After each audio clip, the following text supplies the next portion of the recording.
if you love Pride and Prejudice, I swear to you, you're gonna love every single one of these books. And if you don't, you can DM me and I owe you $5.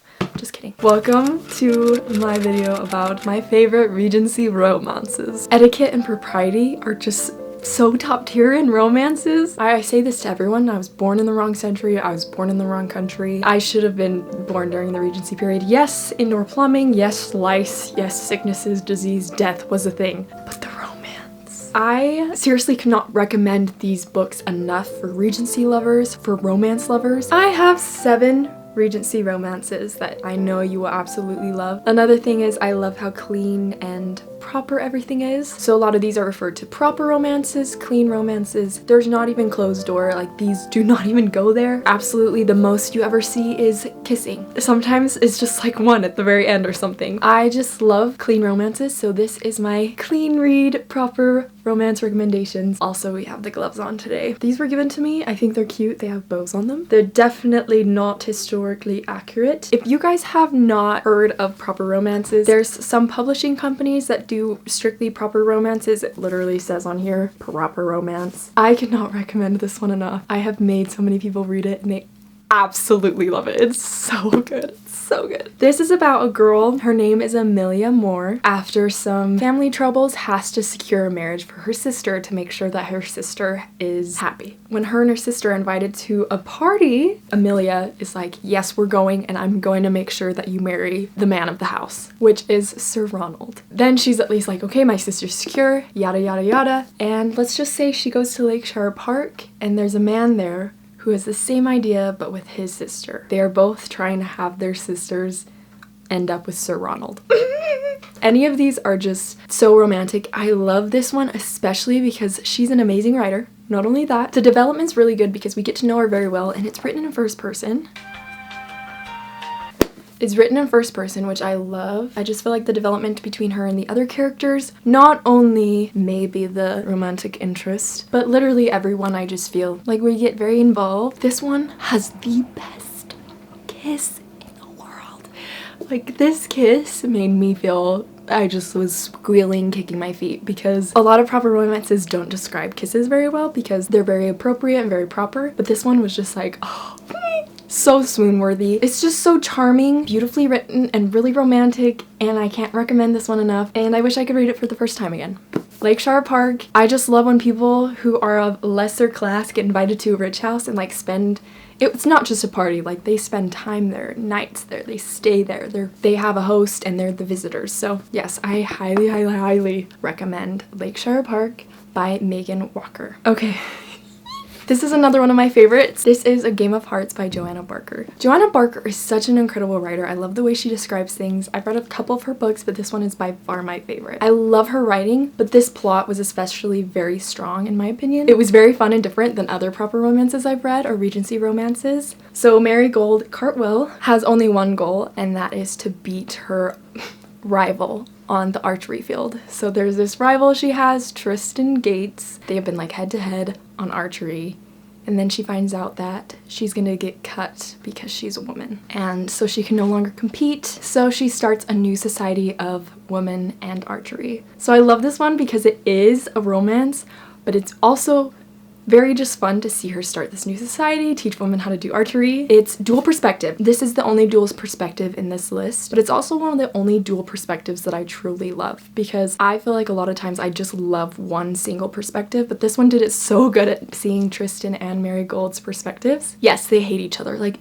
absolutely are so bothered. So this is rivals. Rivals to lovers? Are they gonna be lovers? I don't know, you guys. I mean, you guys just have to read it. But she self-published this one, so it's not through a publishing company, but you can find it on Amazon. I don't know. I just love the feel of this. It has a matte cover. Very clean, very cute, and it just made me squeal. I loved this one. I read it in Hawaii and I remember I was on the beach and just wanted to read.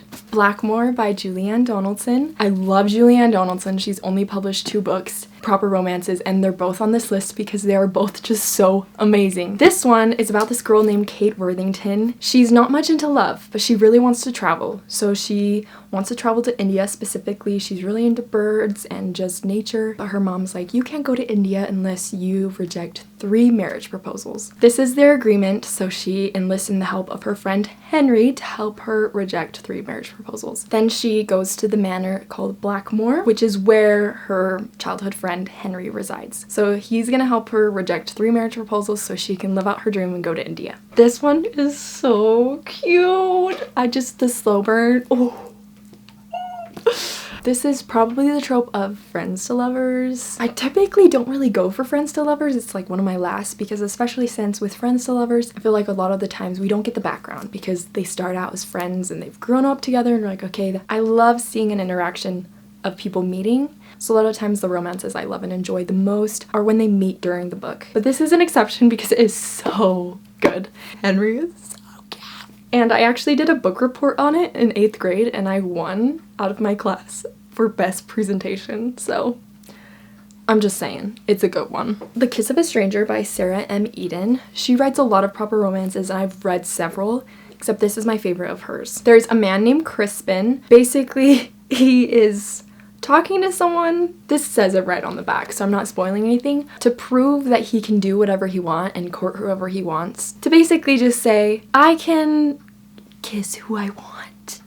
He goes up to this servant girl and kisses her in front of a crowd because there's someone who's trying to pursue him. Get off my back, I'm just gonna kiss this servant girl. Come to find out, she wasn't a servant, she was actually a lady and just really poor. And so they, of course, are required to marry because it's Regency, period. And they have to marry because they kissed in front of everyone. And so it's a marriage of convenience and she has some dark past and he has a lot of character development to be had. They marry completely just, hey, we're just marrying. He doesn't care. He just wanted to marry because he didn't want everyone trying to bother him because he has a huge estate and like a lot of money. And she's very poor, not used to all the treatment. And it's just really cute because they're opposites and he treats her so good. I think it's a little bit shorter. This one's probably one of the shorter ones that I'm recommending, so if you just want a fun read. And I think as far as she goes, historically accurate, Sarah M. Eden really knows how to write history. She has a lot of lingo that is very much Regency. Propriety is always kept in her books, so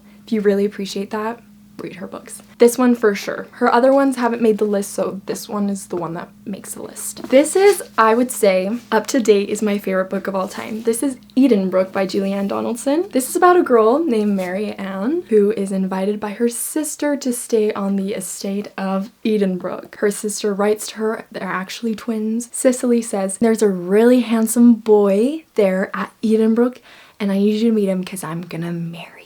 And her sister has been on all these extravagant trips and she's kind of been left. And this was after her mom died. So her dad's still alive, but he couldn't deal with the pain. So he kind of just went away. So her life has just been very bland and she's been pursued by a really creepy guy. And she's just like, yes, let me out. Let me go to Edenbrooke and just help my sister secure this courtship. So she goes, and let's just say on the journey, some scary stuff happens. She runs into this guy at the inn. He is not very nice, but then he takes care of her. Then there's like harmless flirtation with this guy at the inn that she's never gonna see again. Maybe. This one's fun because it really ties in intenseness too, because she has a run-in with a highwayman. Her maid ends up shooting someone. Maybe, we don't know. Their carriage driver, he ends up almost dying. There's something that we don't know about. Why did the highwayman come to them? He didn't even take her purse. What was it? What's his intention? So I love this, and if you love a man who plays hero, you're gonna love this. Also, she really embarrasses herself,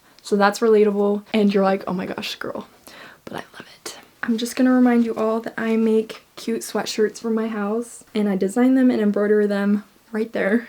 The embroidery machines are in this room. I have a website which is linked and you guys should check it out because we're entering sweater season and your support means so much. So check these out. They're super cute. This one's definitely inspired by coquette, cozy, Regency vibes. Okay guys, this is my favorite series in the entire world and it's called The Unselected Journals of Emma M. Lyon. This is currently being written still. It's on book number 8. It's by Beth Brower. This is by far the best author in the world. I can't even describe it. I laugh out loud when I read this series. I just feel so emotionally invested on the characters. I truly feel like I know it personally. Just relatable character. She is like no other person I've ever known. Her name is Emma Emline, and she lives in this quirky little town in London. Vicars, there are dukes, there are tenants. It's a slice of life book. I went to a garden party actually of 250 women celebrating this book. It was unofficial. The author didn't even set it up or didn't even come. It was so fun. It was 1883 themed. This is the Victorian era, so it's a little bit different because propriety is a little bit looser and women do have a little bit more freedom. This is like your book. I have not recommended this to a single person who does not absolutely devour the series and absolutely love it. When it comes to Emma Emline, it's about this woman who is an orphan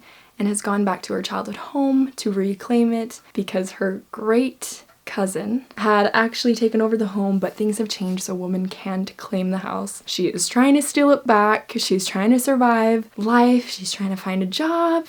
There's also to have a second income. She has a tenant move into the other part of the house and they write secret notes to each other, and then there's a duke who she cannot stand, who is absolutely just appalled by the crazy stuff she does, and then there's the vicar that is just so poetic and handsome.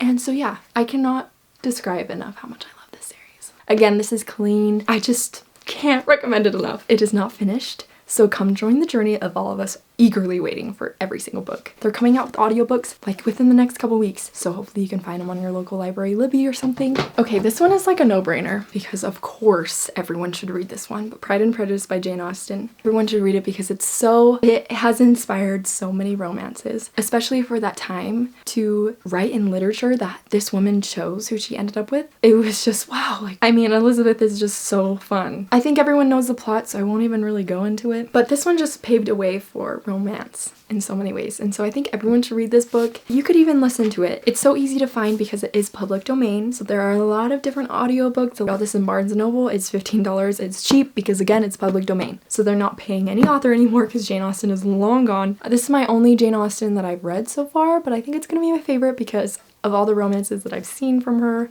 I love Mr. Darcy and Elizabeth. Pride and Prejudice is the perfect title for it because it truly is two stubborn people learning that they are absolutely in love with each other. Amazing. And family drama. What more could you want? If you love Pride and Prejudice, I swear to you, you're gonna love every single one of these books. And if you don't, you can DM me and I owe you $5.